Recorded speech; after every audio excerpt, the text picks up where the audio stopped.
Hello students, welcome back to आपके अपने channel accounting हिल पे। आज की क्लास में हम कंटिन्यू करेंगे अपना chapter number 2 of class 11th, basic accounting terms. इसमें हमने दो पार्ट्स कंप्लीट कर लिए। आज हम इस चैप्टर का पार्ट 3 स्टार्ट करेंगे और इस चैप्टर को कंप्लीट खत्म करेंगे। अब तक हमने पिछली दो क्लासेस में क्या क्या पढ़ा एक बार देखते हैं। हमने कुछ बेसिक अकाउंटिंग टर्म्स पढ़ी थी। कौन कौन सी पढ़ी थी?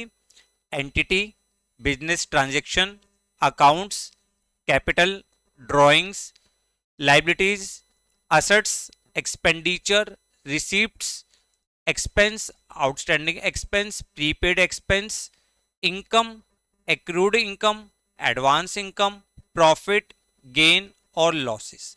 ये सारी बेसिक टर्म्स हमने लास्ट क्लास में कंप्लीट कर ली थी। जिन भी बच्चों ने अभी ये क्लासेस नहीं देखी, नीचे डिस्क्रिप्शन बॉक्स में क्लास 11th की एक प्लेलिस्ट बनी हुई है जिसमें सारी क्लासेस को हमने सीक्वेंस वे में अरेंज किया है। आप वहां पे जाकर अपनी मिसिंग क्लास को देख सकते हैं, अपने नोट्स को कंप्लीट कर सकते हैं।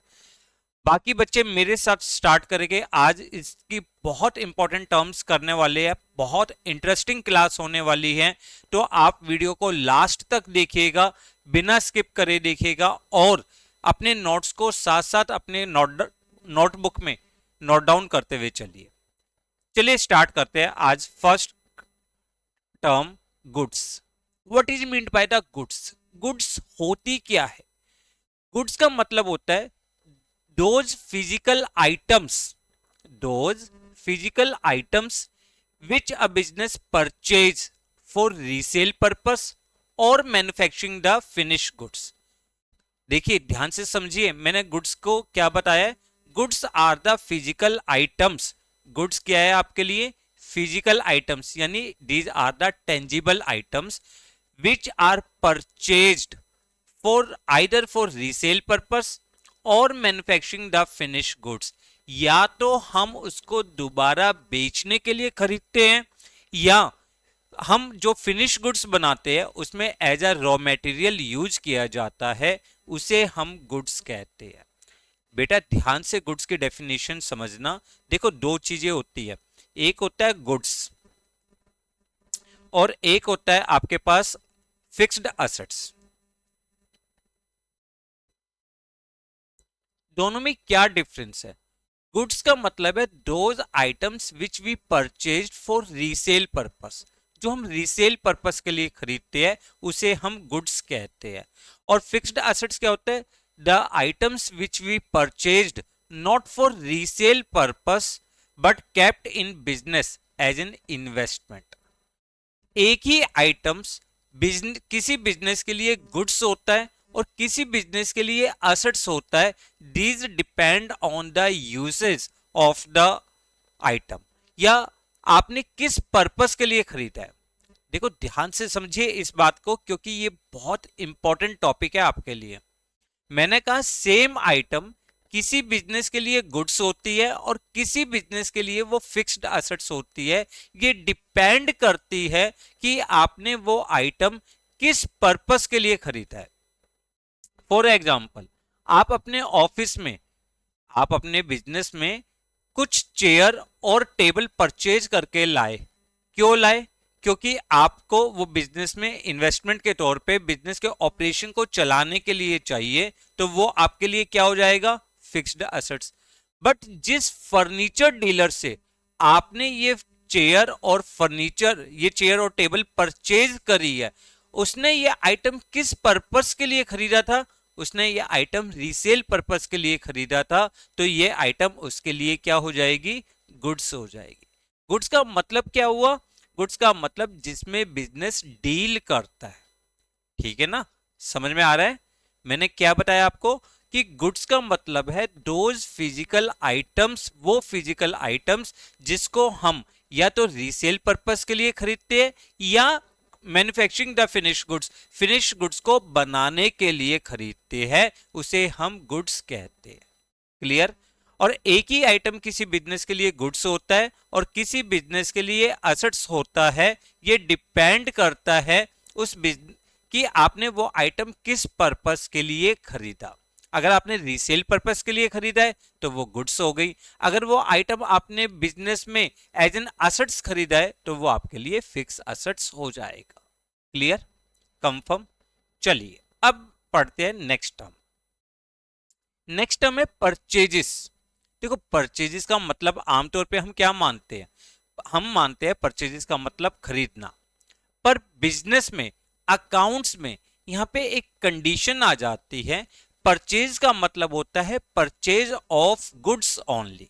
ध्यान से सुनिए, परचेज का मतलब क्या बोला है, परचेज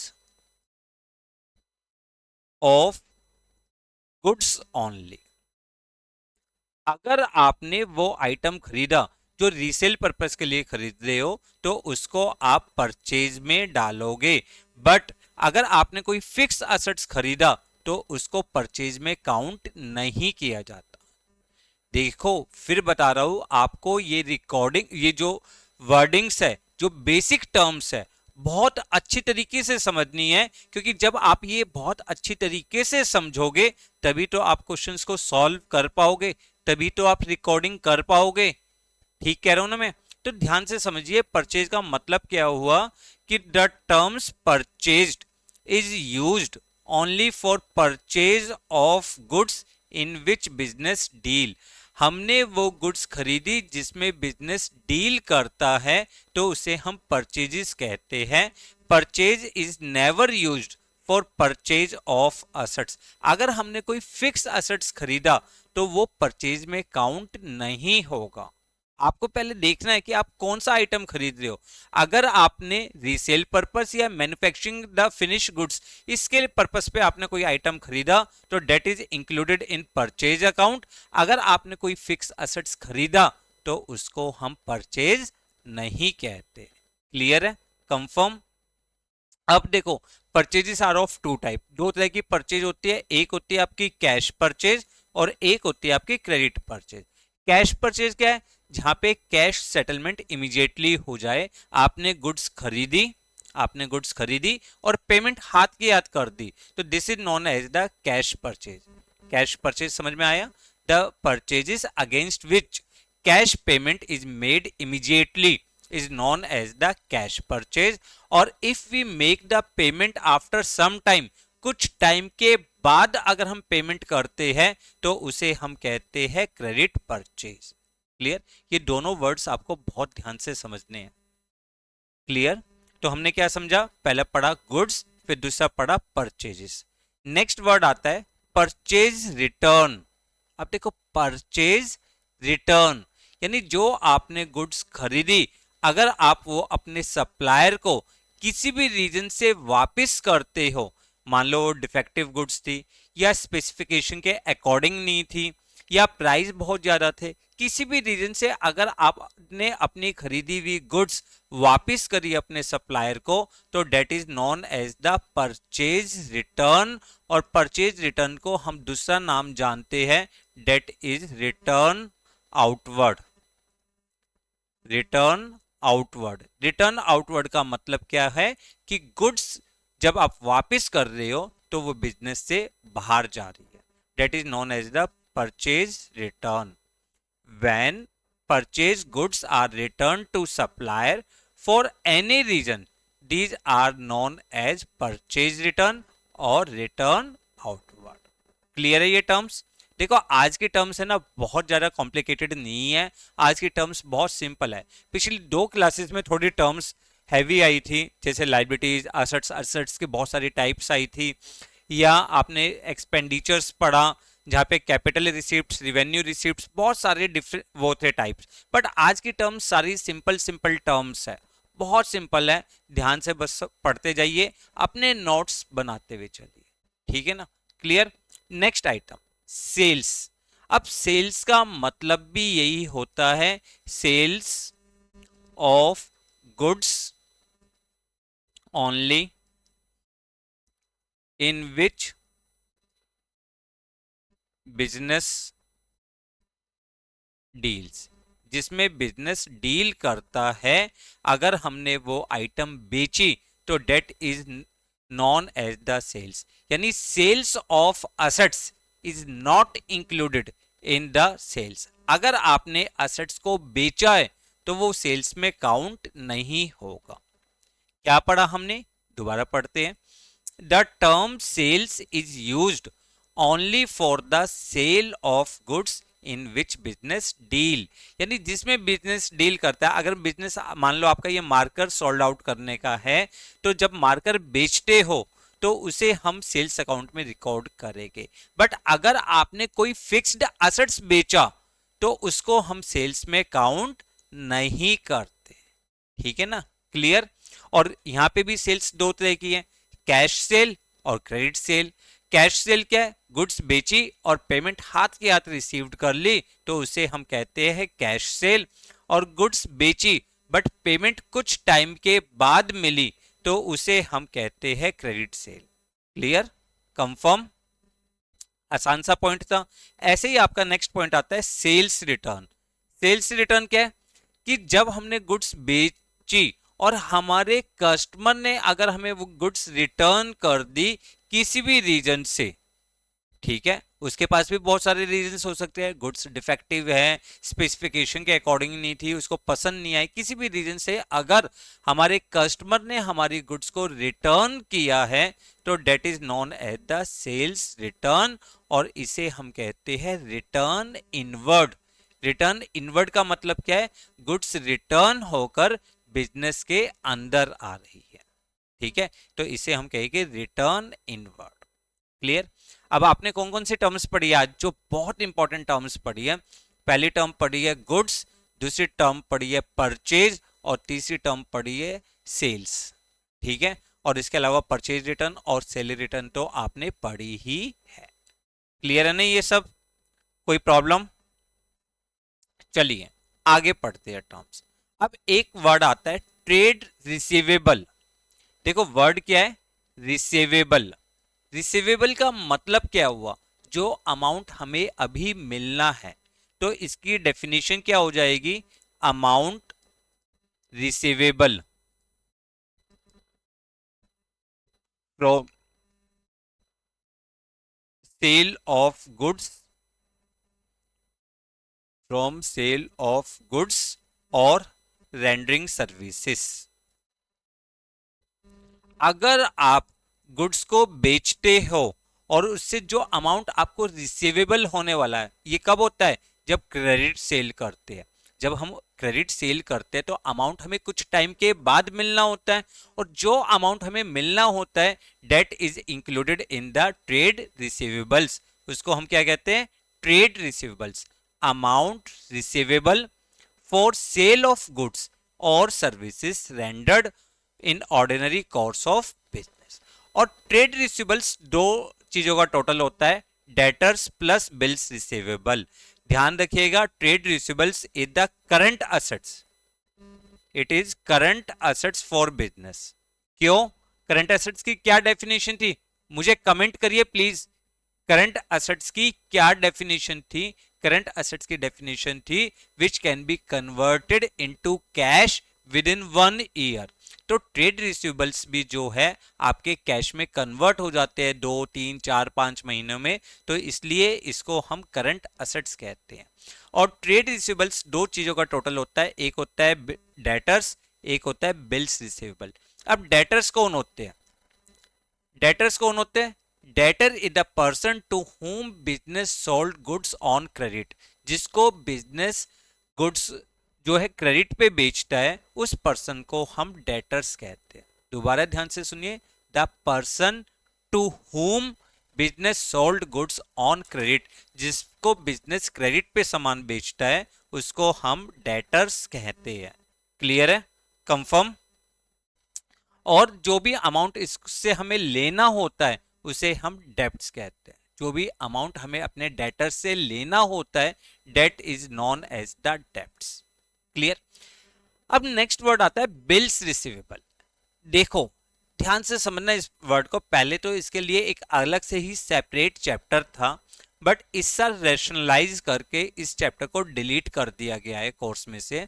बिल्स रिसीवेबल होता क्या है, जब कोई हमने गुड्स बेची किसको, मान लो बी को, बिजनेस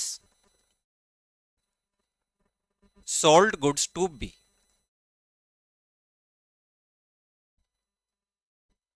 तो बी हमारे लिए क्या बन गया बेटा, बी हमारे लिए डेटर बन गया, बी हमारे लिए क्या है, डेटर, क्योंकि हमने इसको उधार सामान बेचा। अब हमने इसको कहा कि भाई 3 महीने में पेमेंट कर देना, इसने कहा ठीक है। अभी हमारे बीच में कोई भी रिटर्न एग्रीमेंट नहीं हुआ, बट अगर हम इसी चीज को एक प्रॉपर रिटर्न डॉक्यूमेंट बनाए इसका, और बी उसे एक्सेप्ट कर ले, बी उस पर साइन कर दे, और उसमें लिखा हो कि आप इस पर्टिकुलर डेट पे इतना अमाउंट पे करोगे, ठीक है, तो debtor is converted into the bills receivable. ये डेटर्स किस में कन्वर्ट हो जाएंगे, बिल्स रिसीवेबल में कन्वर्ट हो जाएंगे। तो बिल्स रिसीवेबल की डेफिनेशन क्या हुई, bills receivable means bills of exchange accepted by debtor. कौन एक्सेप्ट कर रहा है, डेटर एक्सेप्ट कर रहा है। मैंने बताया ना कि हमने बी को सामान बेचा, तो बी हमारे लिए डेटर है। जब इसने एक बिल प्रॉपर एक्सेप्ट कर लिया, he agree to pay the amount on a particular date, ठीक है, then this amount is known as the bills receivable. ये डेटर कन्वर्ट हो जाता है बिल्स रिसीवेबल में। दोबारा समझते हैं, bills receivable means a bill of exchange accepted by debtor, the amount of which will be received on a specific date। और ये हमारे लिए क्या होते हैं, करंट एसेट्स। क्यों, अभी तो समझाया है। करंट एसेट्स का मतलब क्या है कि वो एसेट्स जिसको हम कैश में कन्वर्ट कर लेते हैं विद इन 12 मंथ्स। यहाँ पे हम डेटर्स और बिल्स रिसीवेबल दोनों से अमाउंट कलेक्ट कर लेते हैं, तो ये डेटर्स और बिल्स रिसीवेबल भी हमारे लिए करंट एसेट्स होते हैं। क्लियर, समझ में आ रहा है? मुझे प्लीज कमेंट करते रहिए, जहां पे भी आपको प्रॉब्लम्स आ रही है तो आप मुझे कमेंट करिए, ठीक है। चलिए नेक्स्ट टॉपिक पढ़ते हैं, ट्रेड पेबल्स। अब ट्रेड पेबल्स का क्या मतलब है, रिसीवेबल्स कब है, जब हमने सामान उधार बेचा और हमें अमाउंट रिसीव करना है। इसी तरीके से अगर हमने किसी भी गुड्स को क्रेडिट पे खरीदा और वो अमाउंट हमें पे करना है, तो that is known as the trade payables, ठीक है। इसका मतलब क्या है, जो मैंने अभी बोला, amount payable for purchase of goods and services taken in ordinary course of business. जब भी हम गुड्स को या सर्विसेज को क्रेडिट पे परचेज करते हैं और उसके लिए जो अमाउंट पे करना होता है, उसे हम ट्रेड पेबल कहते हैं। ट्रेड पेबल किस किस का सम है, creditors plus bills payable is known as the trade payables. Creditors और बिल्स पेबल का टोटल। और ट्रेड पेबल हमारे लिए क्या होती है, करंट लाइबिलिटीज। क्यों, क्योंकि हमें अमाउंट विद इन 1 ईयर पे करना होता है। इसलिए जब मैंने करंट लाइबिलिटीज का एग्जांपल लिखवाया था, वहां पे मैंने आपको समझाया था कि ट्रेड पेबल्स जो है करंट लाइबिलिटीज के एग्जांपल में लिखवाया था। याद है आप लोगों को, पक्का? तो अब है वर्ड क्रेडिटर। क्रेडिटर तो बार बार हमने सुना है। क्रेडिटर क्या है, the person to whom the person who supply goods in business on credit. Creditor कौन है, वो पर्सन जो बिजनेस में उधार सामान सप्लाई करता है, उसे हम क्रेडिटर कहते हैं। The person to whom business the person who supply goods in business on credit. और डेटर कौन था, the person to whom business sold goods on credit. देखो, डेटर को बिजनेस उधार सामान बेचता है और क्रेडिटर से उधार सामान खरीदता है। तो क्रेडिटर क्या हो जाएगी हमारे लिए, करंट लाइबिलिटीज, और डेटर हमारे लिए क्या हो जाएगा, करंट एसेट्स। क्लियर है, कंफर्म, क्लियर है ना? चलिए फिर नेक्स्ट है बिल्स पेबल। उसी तरीके से जब डेटर्स, यानी मान के चलिए, देखो अब समझिए इस बात को कि business purchased goods from A. Business ने ए से गुड्स खरीदी, तो A is the creditor for the business. A कौन है बिजनेस के लिए, क्रेडिटर है। अब अगर इस क्रेडिटर ने एक रिटर्न इंस्ट्रूमेंट बनाया, एक रिटर्न डॉक्यूमेंट बनाया और उस पे हमने साइन कर दिया कि yes we are agree to pay the amount on a particular date, हाँ हम तैयार है इस पर्टिकुलर अमाउंट को पे करेंगे, और उस पे हमने साइन कर दिया, तो then it becomes the bills payable. ये क्या बन जाएगा?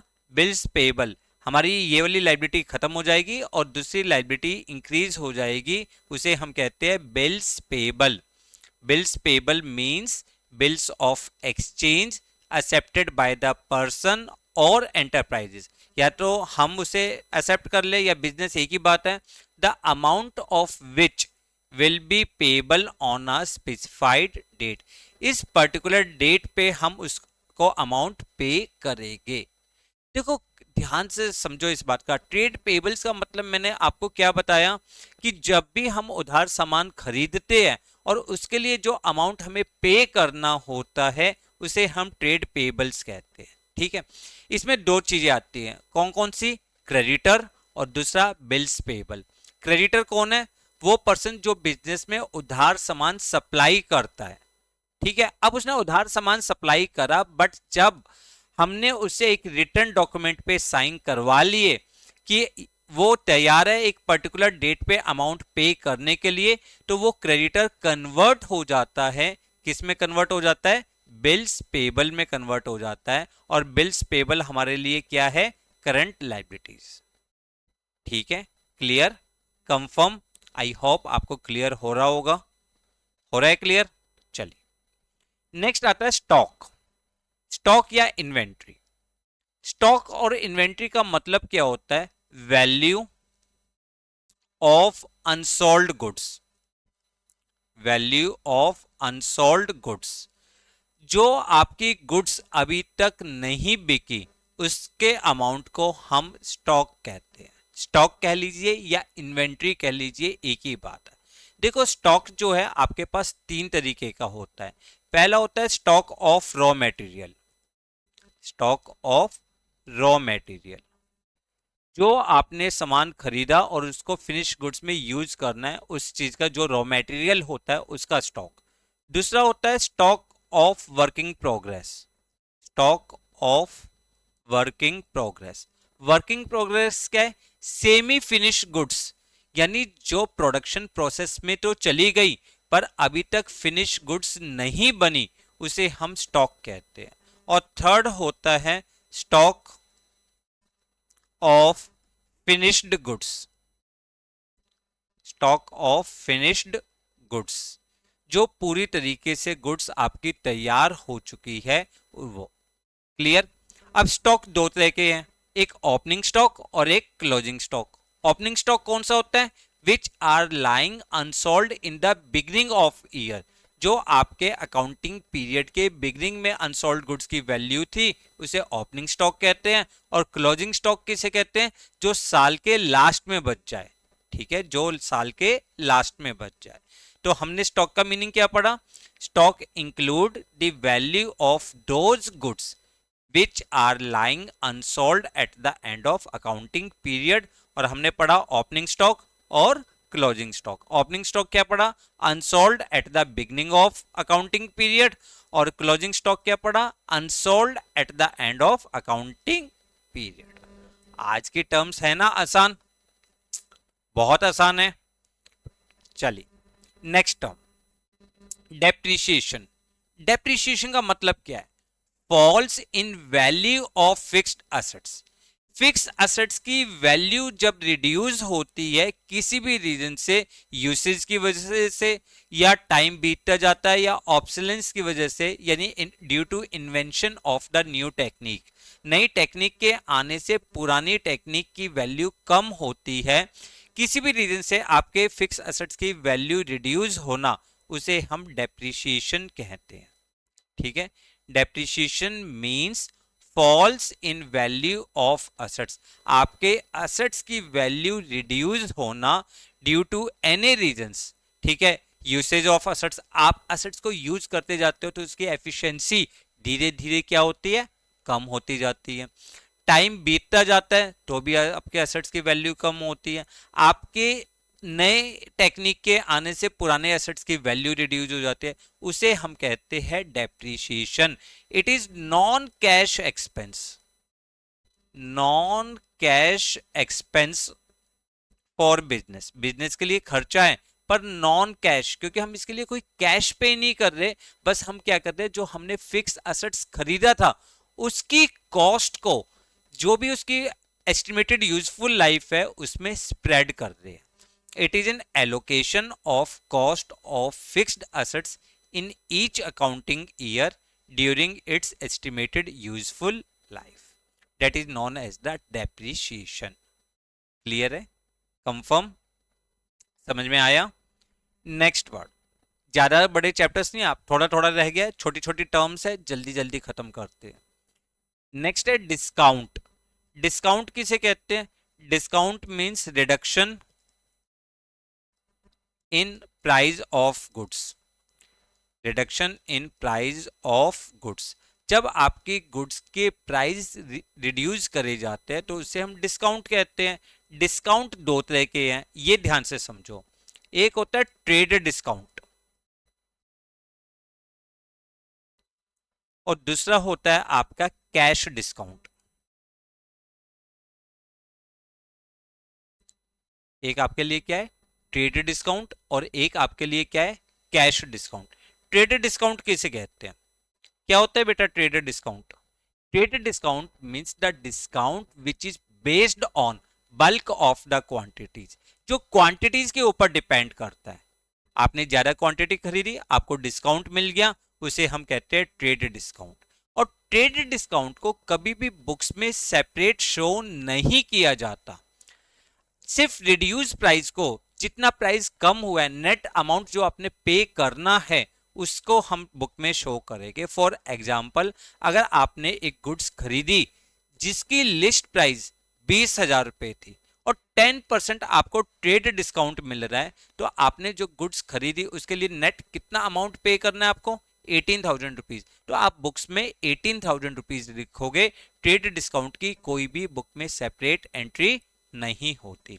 जबकि कैश डिस्काउंट क्या है? The discount which is based on prompt payment, जो पेमेंट के बेस पे डिस्काउंट मिलता है। The discount which is based on prompt payment, आपने अपने जो आपका कस्टमर था उसको आपने डिस्काउंट दिया क्योंकि उसने पेमेंट जल्दी करी, तो उसे हम कहते हैं कैश डिस्काउंट। ठीक है? और कैश डिस्काउंट की बुक में सेपरेट एंट्री होती है। देखो बच्चे के दिमाग में ना बहुत सारी चीजें आती है, सर कैसे होती है, क्यों करते हैं? इनका रीजन धीरे धीरे धीरे धीरे समझ में आएगा जब हम इन चैप्टर्स को पढ़ेंगे, इनकी टर्म्स को यूज करेंगे, तब भी हम दोबारा इनको डिटेल में पढ़ेंगे। यहां तो हम इनका मीनिंग समझने की कोशिश कर रहे हैं कि इनका मीनिंग क्या है। तो डिस्काउंट का मतलब क्या पढ़ाया मैंने आपको? Reduction in price of goods from the amount, ठीक है, to be paid by customer. Clear? जो भी अमाउंट कस्टमर पे करेगा उससे हम जब भी गुड्स को, उसके प्राइस को रिड्यूस करते हैं, उसे हम डिस्काउंट कहते हैं। ट्रेड डिस्काउंट और कैश डिस्काउंट इसके दो एग्जांपल हैं। ट्रेड डिस्काउंट हमने क्या पढ़ा?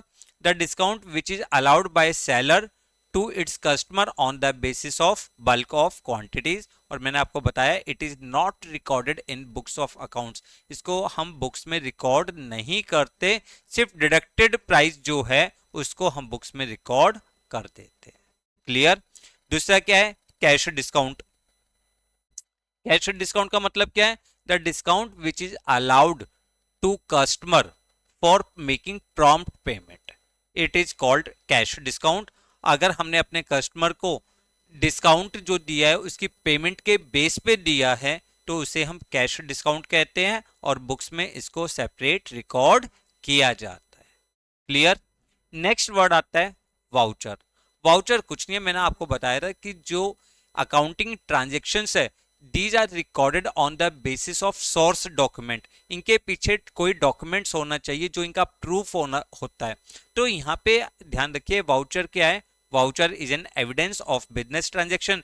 जैसे आपने कैश सेल करी तो कैश मेमो होगी, आपने क्रेडिट सेल करी तो बिल होगा आपके पास, डेबिट नोट होगा, क्रेडिट नोट होगा। These are known as the vouchers which supports the transaction. जो ट्रांजेक्शन्स के प्रूफ होते हैं उसे हम वाउचर कहते हैं। क्लियर। फिर वर्ड आता है आपके पास बैड डेब्ट्स। अब डेब्ट्स क्या होते हैं? जिससे हमें पैसा लेना होता है, जिससे हमें पैसा लेना होता है। और बैड, जो पैसा नहीं देते। ठीक है ना। तो बैड डेब्ट्स का मतलब क्या है? Irrecoverable amount. एक वर्ड में एक्सप्लेन करो, इररिकवरेबल अमाउंट। जो डेटर्स हमें पैसा नहीं देते उसे हम बैड डेब्ट्स कहते हैं। It is the amount that become irrecoverable from debtors, और it is a business loss. Business के लिए क्या है? लॉस है। Clear. Next and last word balance sheet.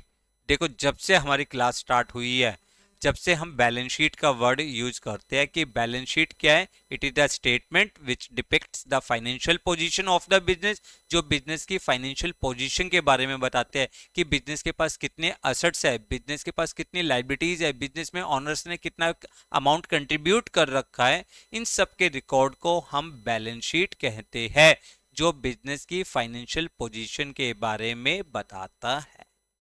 Clear, confirm. तो ये थी आपकी बहुत सारी इंपॉर्टेंट बेसिक टर्म्स। हमने कौन कौन सी टर्म्स पढ़ी है एक बार देख लेते हैं बेटा।